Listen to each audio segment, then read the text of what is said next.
Queridas amigas y amigos, que el Señor esté contigo, que el Señor te bendiga.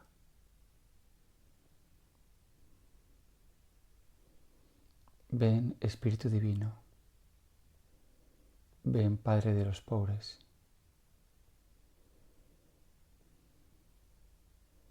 ven dulce huésped del alma,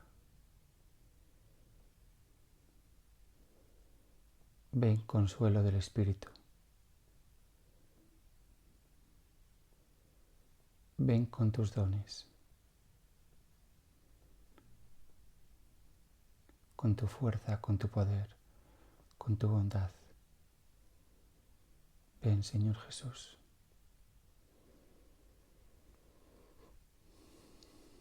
Amén. Aleluya.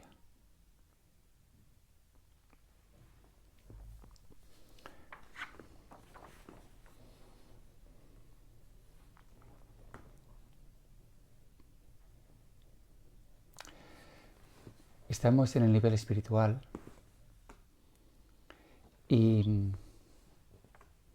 ahora quiero hablar en estas siguientes charlas de un tema profundamente espiritual. La noche oscura. Ya hablé antes de él, ¿verdad? Hablando de la noche oscura de los sentidos. Pero es que hay otra noche oscura, mucho peor. La palabra no es peor, porque todas son buenas, las dos son buenas. Pero la experiencia de la noche oscura del alma es, dice San Juan de la Cruz, terrible, espantosa. Ya la propia expresión, ¿no? Noche oscura, da miedo. Da miedo, intimida. Mi intención en estas charlitas no es el ofrecer una conferencia tipo académico, ¿no? Sino que pretende ser algo precisamente eso, espiritual. Por eso hemos rezado, hemos invocado al Espíritu Santo para que utilice mis palabras y te llegue al corazón y te toque y te ilumine. Voy a dar como una serie de pinceladas en esta charla que además quiere ser eso, introducción. Intentaré completarla con las charlas posteriores.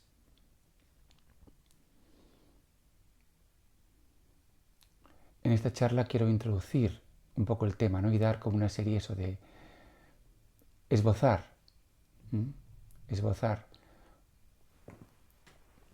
lo que puede ser este interesantísimo fenómeno místico, la noche oscura del alma.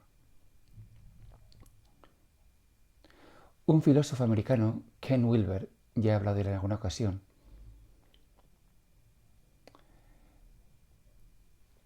se pregunta ¿cuál es el estadio superior de desarrollo en el ser humano? Qué pregunta tan interesante. ¿Cuál es el estadio superior de desarrollo en el ser humano? Los psicólogos saben mucho del ser humano bueno, pero del ser humano común, ordinario, incluso también de la patología de este ser común ordinario. Pero ¿es esto suficiente? ¿Es suficiente saber mucho del ser común ordinario? ¿No tiene sentido acaso preguntarse, como Ken Wilber, cómo son los niveles superiores, los estadios superiores del desarrollo humano? Y él dice que los filósofos y los que han intentado buscar no muchos, una respuesta a esta pregunta, están de acuerdo en que son precisamente los grandes místicos y los sabios de las diferentes religiones los que representan el estadio superior de desarrollo. A mí esto me toca muchísimo, no ya como psicólogo, sino como ser humano. Me despierta el interés. Fijaros que vivimos en un tiempo en el cual el conocimiento es muy accesible. Está a la altura del dedo, del teclado, del Google. Y billones, trillones, cuatrillones, quintillones de bits de información disponibles al alcance del dedito. La gente pues hace Google de todo lo que le apetece. El conocimiento está a la altura del dedo. Y sin embargo, qué poco nos preocupa, a mí por lo menos pienso eso, qué poco nos preocupa los niveles más altos del desarrollo humano. ¿Cómo eran esos hombres? ¿En qué consiste ser un genio? Atención, un genio espiritual. Sabemos muy bien que existen genios, personas geniales, inteligencias geniales, grandes músicos con un don especial y que ya a los 3 años se les nota que tienen un don, una cualidad. Eso, son genios para el violín, para la composición, para el piano, para los deportes, para las matemáticas, para el arte. Bueno, pues quiero deciros que también ha habido y hay genios en el espíritu. Podemos citar a San Pablo, a San Francisco de Asís, a Santa Catarina de Siena, a San Juan de la Cruz, Santa Teresa y muchos otros. Juan de Ruysbroek. Y estos hombres, como digo, pues representan lo más alto a lo que puede llegar el ser humano. No en términos de arte o de deportes, sino en términos de desarrollo psicológico y espiritual. Y gracias a estos hombres, que además han tenido el detalle, de poner por escrito sus experiencias, podemos un poco entender qué fue lo que ellos experimentaron.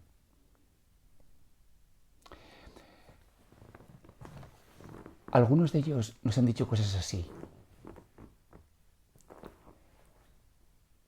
Lo he visto. He estado allí. Conozco lo que es la unión con Dios. Conozco lo que es el absoluto. He experimentado, dentro de los límites del ser humano, he experimentado lo que es estar unido a la divinidad. De eso también hablaré más adelante. Yo no sé cómo deciros, pero esto es algo absolutamente glorioso. Infinitamente más importante que llegar a la luna. ¿Por qué?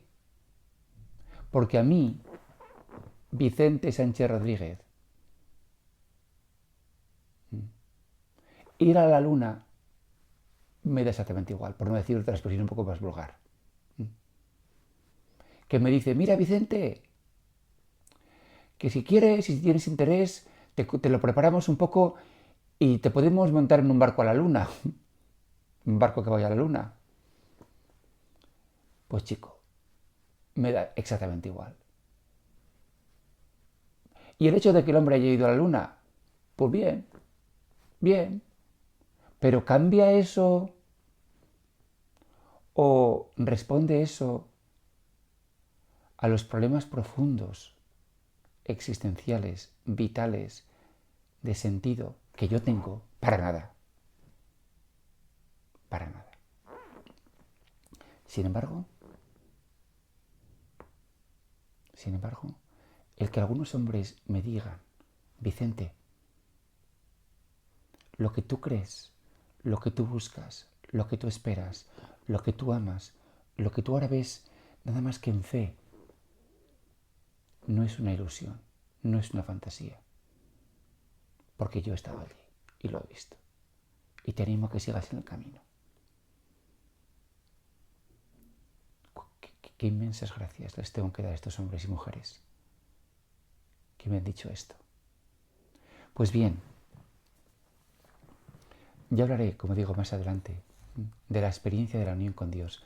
Pero es necesario, todos ellos nos lo dicen, antes de entrar en profunda, total comunión con Dios, ellos nos lo dicen, es necesario pasar por esta última prueba, por esta última purificación, esta última transformación, que ellos llaman, con diferentes nombres, ¿no? Pero nosotros pues seguimos a nuestro querido San Juan, la noche oscura del alma. Él escribió un libro titulado así, La noche oscura. Y los primeros capítulos se dedican a la noche oscura del sentido. Que él dice que marca la diferencia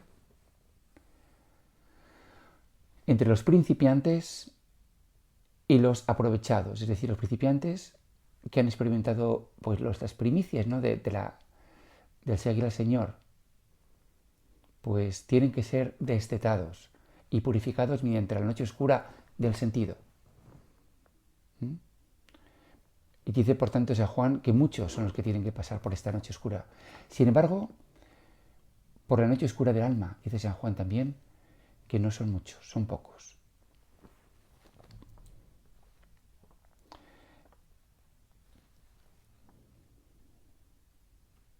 ¿De qué se nos tiene que purificar? ¿O de qué se tiene que purificar a hombres y mujeres ya santísimos? Hombres y mujeres que han dedicado sus vidas, que se han esforzado más allá de lo humano, ¿no? En amar a Dios, en amar al prójimo, en fortalecer su carácter, en amar, en servir, en alabar, que han pulido sus defectos, que han hecho penitencias indecibles, que, bueno, pues su energía está centrada, su centro integrado, que han sido capaces, con largas prácticas, ¿no? Pues eso de integrar, de agrupar, de recoger. Si recordáis el ejemplo del carro con los caballos, ¿no? Todos los caballos están bien entrenados, bien alineados. Como dice San Juan, la casa está sosegada. Las potencias están en control. Y por tanto, os podéis imaginar, mis queridos amigos y amigas, que una persona así, una persona a este nivel, pues funcione de maravilla. Sea una persona profundamente competente, profundamente estable, bondadosa, que irradie bondad, cariño, como decimos ahora, una energía estupenda, buena energía. No nos hemos de sorprender que estas personas pues sean queridas, reconocidas, incluso que tengan fama de santos. Incluso en los casos también que he citado, pues que tengan un poder espiritual absolutamente extraordinario.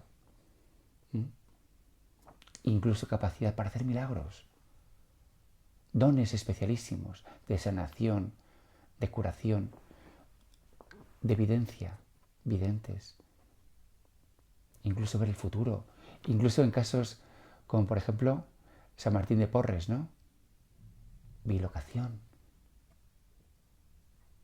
Personas absolutamente extraordinarias. Algunos de ellos incluso, ¿no? Pues eran escritores y escritoras con grandes dones artísticos y literarios.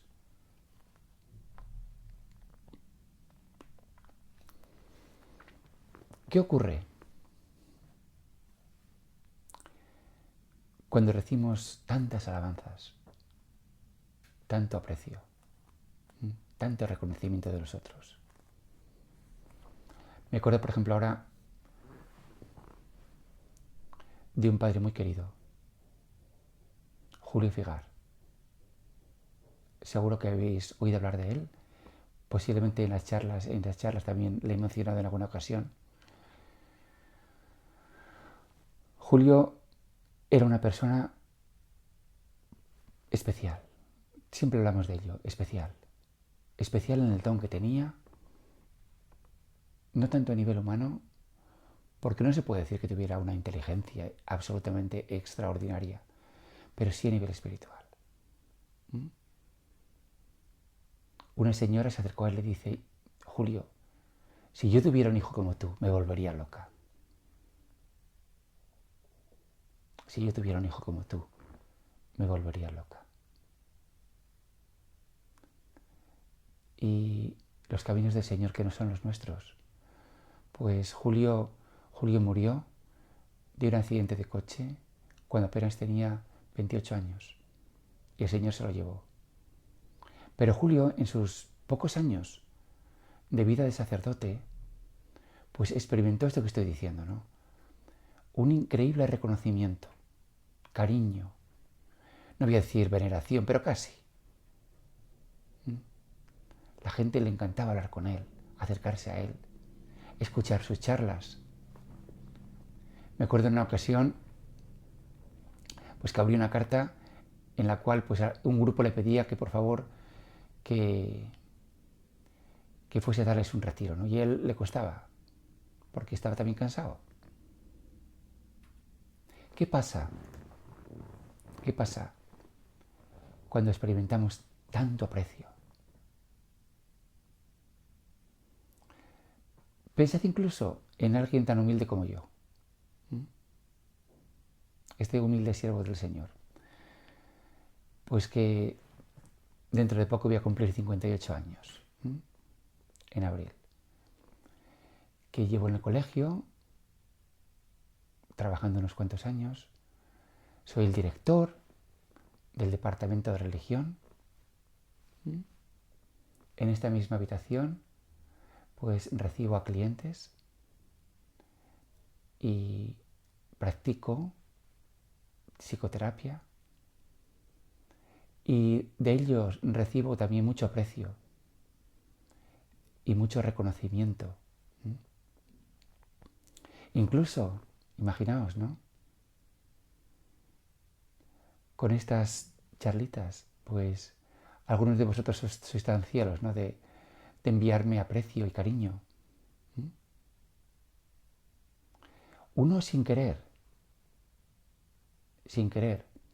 va construyendo, ¿no? Una imagen de ser, pues, un instrumento del Señor, de ser un siervo del Señor, de transmitir bondad.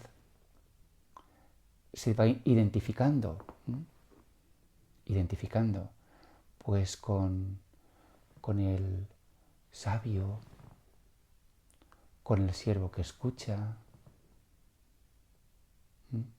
con alguien que Dios utiliza pues para ayudar al pueblo de Dios, con un regalo, en definitiva, de Dios para la humanidad. Poco a poco se va uno identificando con esto. Pero ¿es eso lo que yo realmente soy? ¿Un instrumento de Dios para el beneficio de la humanidad? ¿Es eso lo que yo realmente soy? Y la respuesta es no. Rotundamente no. Y este es el gravísimo peligro, mis queridos amigos, que tiene la vida espiritual. El gravísimo peligro que tiene el identificarse con una imagen que nos hemos ido creando, ¿no? Precisamente pues también por la obra de Dios, que nos va transformando para bien, que nos va perfeccionando, que hace que nuestras energías, como también decía antes, ¿no? Pues sean más, estén integradas, ¿no? Y al final pues funciona muy bien y me identifico con eso. Pero yo no soy eso solo. ¿Por qué? Porque además de todo esto, que sí es verdad, también es cierto que soy pobre, enfermo, ciego, pecador, y que llevo conmigo una buena dosis de negatividad, de energía negativa, que si no afronto, si no admito, si no reconozco, pues voy a proyectar en otros. Bueno, pues este es el beneficio inmenso de la noche oscura del alma, que nos vemos obligados a ver de nuevo, nuestra negatividad. El gravísimo problema, gravísimo, no es caqueo, en adjetivos, de la vida espiritual, el gravísimo riesgo o el gravísimo peligro es que el ego pueda incluso utilizar los dones de Dios para el propio beneficio. Justo lo que estoy diciendo, ¿no?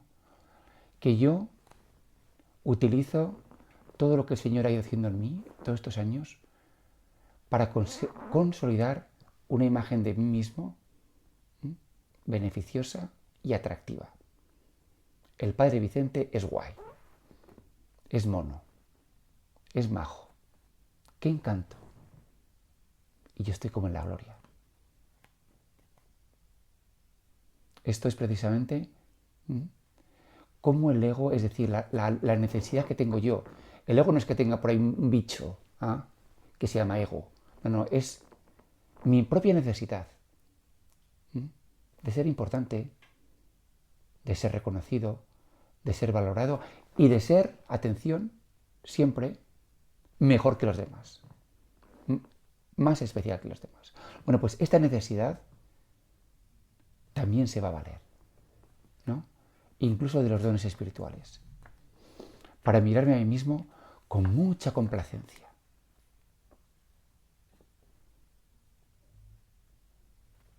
Bueno, pues todo esto se destruye. Y con esto ciertamente no se puede entrar en el cielo. Con esto no se puede entrar en el reino de los cielos. Con esto no se puede entrar en la unión con Dios. Tiene que ser destruido. Y el tema es, mis queridos amigos, que yo, aunque quiera, y por mucho que quiera, y por mucho que me esfuerce, ya lo he dicho en alguna ocasión, yo no puedo. Ni sé trascender esta necesidad de ser especial, más guapo, más guay. No puedo. Por eso es necesaria una purificación pasiva. Y así lo llaman los místicos. O sea, la noche oscura no es algo que uno hace, es exactamente lo contrario. Es algo que me ocurre, que me pasa, que Dios me envía cuando lo cree bien, cuando lo cree necesario, en el momento apropiado. Y lo mismo, que yo no puedo forzarme para decir, oye, mira, pues yo creo que ya estoy en condiciones, estos años yo creo que ya estoy capacitado, voy a entrar en la noche oscura. Nunca pasa eso.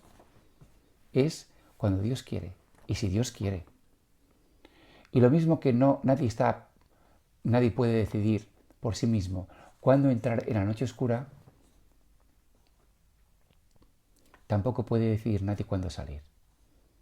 También Dios lo decide. Por tanto, es algo que Dios actúa en mí con total decisión por su parte. Y yo lo único que puedo hacer es, en humildad y en paciencia, esperar. La noche oscura del alma, mis queridos amigos, la vivió nuestro Señor Jesucristo de una manera radical, absoluta, en el misterio de su pasión y de su muerte. Y ya comenzando con los brutales sufrimientos de la flagelación, donde su santo cuerpo fue desgarrado, de la coronación de espinas, que representa el extremo de la humillación. Porque recordad, la cabeza es el lugar de mayor dignidad del ser humano, y por eso es en la cabeza donde se coloca la corona de oro para los reyes y las reinas. Pues imaginaros, en lugar de una corona de oro que dignifica, el Señor Jesús recibió una corona de espinas que humilla. Y la humillación continuó con la cruz. Y con los gritos de la multitud que le insultaban, que se reían de él. Crucifícale, crucifícale. Y continúa la humillación al tener que ser despojado de las escrituras, de sus vestiduras, y ser expuesto en total desnudez. Pero si eso no fuera suficiente,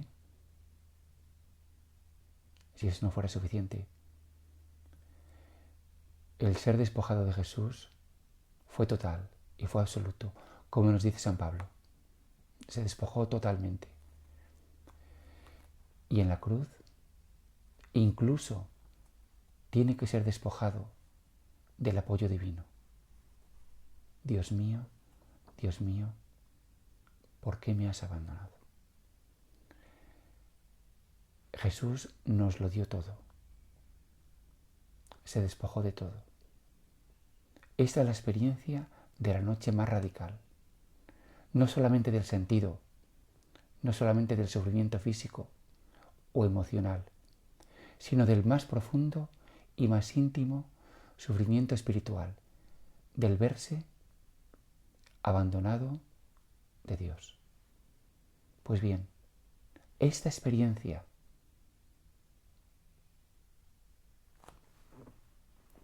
salvando las diferencias, es también lo que experimentan estos hombres y mujeres que han seguido a Jesús tan de cerca.